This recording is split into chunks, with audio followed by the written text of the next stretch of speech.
Well, over the last couple of days here in Wales, autumn's definitely decided to show itself. So today, I'm going to be showing you everything that you can do to prepare your garden for autumn and bad weather.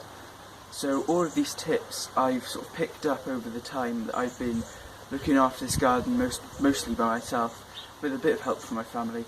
And I've been looking after this garden through a lot of windy weather, as you'll know from all my videos where all you can hear is which is a bit annoying when I'm filming, but we have to deal with it.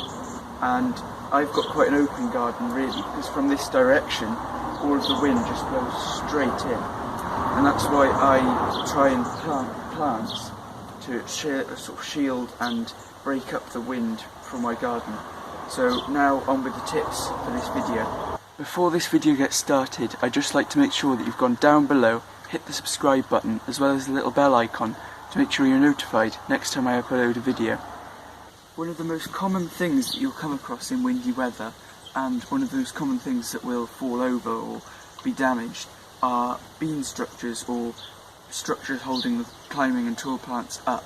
So for example, I've got an obelisk here, and now that's looking like the Leaning Tower of Wales. And then I've got two other Leaning Towers of Wales over there, my beam structures, and that's because I didn't actually prepare, because I thought they were strong enough, but we got close to 70-mile-an-hour winds, so that's why they're all leaning. And something that you can do is buy these metal pegs, which are great for any use in the garden, and I'll link these down below for you to go and get some yourself. They're not too expensive either, and these can be used for pegging down EnviroMesh. So as you can see, all my mesh and netting hasn't flown away at all, which is because I've used these pegs. And you can also use these pegs to help protect your beam structures. So what you can do is attach some twine to the top of these, tie it really tightly on, and tie a loop at the end, or tie it straight onto the end of your beam structure. So if you've got a structure like me, where it's long and it's got beams going, or canes going across, what you should do is attach a piece of string to the bit going across at the end, tie it really tightly and around one of the uprights, and tie it to this, and you should peg these in upwind. So say you've got wind, or say I had a wind coming this direction, then what I would do, if I had a beam structure here, I put the pegs this side of them, so that when the wind's pushing them that way, the twine is helping to pull them back and keep them upright like that.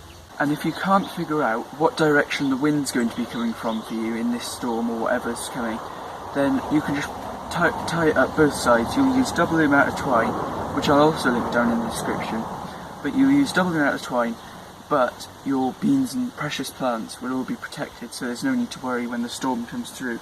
So that's what I would do if you didn't know what direction the wind was coming from, or if it was coming from different directions.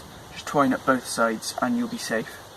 Another piece of damage that's far too common in my garden is brassicas, especially sprouts, falling over. And what I do, as you can see, is cane, but I've been forgetting to tie these up. So as you can see, this one, that plant's looking a bit worse for wear anyway, but all of these are all fallen over because I forgot to cane them up.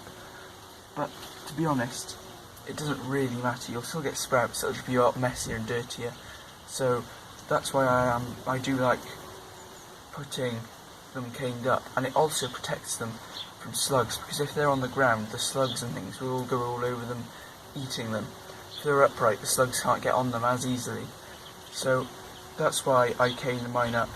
And another thing that can get quite messy are broad beans, and that's why when my broad beans start to flower, I've started pinching out their growing tops so that it makes them more sturdy and short, stubby plants, which means when the wind comes, they won't fall over and you'll still get a good crop from them. I also think that those growing tips can also be eaten when you pinch them out from broad beans, but I'm not too sure on this, so you'll have to research that. One way that you can protect your garden in a proactive way is planting a hedge or tall, shrubby, bushy plants to protect your garden from its most open and vulnerable side. So for example, this side, there's a field and the wind comes straight in off this field. So I've got this hedge here, which has been here for a while, which borders the field. And then over there, by my vegetable patch, I've got a blackcurrant hedge, because it's edible as well. And I've turned that into a bit of a food forest as well, a no-dig food forest. But it's really good because it actually did, hardly any of the plants in my vegetable patch were moving too much yesterday when it was really bad with Storm Francis. They also produced me a lot of blackcurrants. It's their first year this year, and I got about a kilo from them mostly. And I've put those kilo into jam jars now, and we're eating them slowly, which is very tasty. So when I say plant a hedge, don't be fooled. This doesn't have to be a boring hedge. This can be an exciting and edible hedge, because what's the point in growing something that doesn't give you food? My next piece of advice is more to do with garden furniture than plants. To prevent your furniture from falling over and getting damaged, what you can do is this. You can tip them over before the wind tips them over for you. So you can tip them over like this, and just put them down like that. And what this will do is it will reduce their surface area. Sorry about that. It will reduce their surface area, which means the wind won't catch them and damage them and throw them around as much as they will if they were upright. And during windy weather, make sure that you keep picking up wind-fallen apples, just like these. And these may seem a bit unripe and a bit sort of small and difficult to use to you. So what you can do is you can get a juicer and a masher to mash the apples up before juicing. And I'll link these down below as well, because we've got some good ones. And there might be a video coming soon as well about juicing apples. And you can juice these into a really sweet juice, because they look really sour, and they are really sour when you eat them unripe, especially these cooking apples. But when you make them into a juice, somehow they're really sweet. So that's probably because of soluble sugars, but I'm not exactly sure. So make sure you can get a juicer and a masher, which I will link down below as I said, and you can make these into a delicious sweet juice without having to bin them or waste anything. Lastly, make sure you get all of your containers onto the ground or into a sheltered position, just like this step on my shed.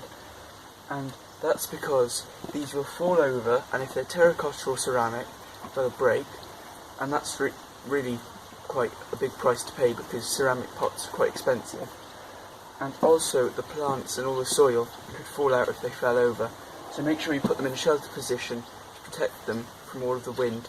And quite often with wind comes rain, or especially in Wales anyway. So make sure your water butts and your gutters are all clean and ready to take water, especially if they are empty. So if you've got one that's connected to a gutter, unlike this one, then make sure you get the part that changes where the water goes from the gutter to the water butt. Make sure that's clean of any sludge or sort of stuff like that, and dirt and gravelly bits from the roofing tiles. And then make sure that your water butt is open, ready to be catching water, because often some people don't get rain very often. So when you do get rain, you need to make the most of it. So that's why I've got 4 water butts that store roughly 600 litres of water. Thank you very much for watching. Make sure that you like, subscribe and comment down below to let me know how the weather's been with you. Thank you for watching. I'll see you next time.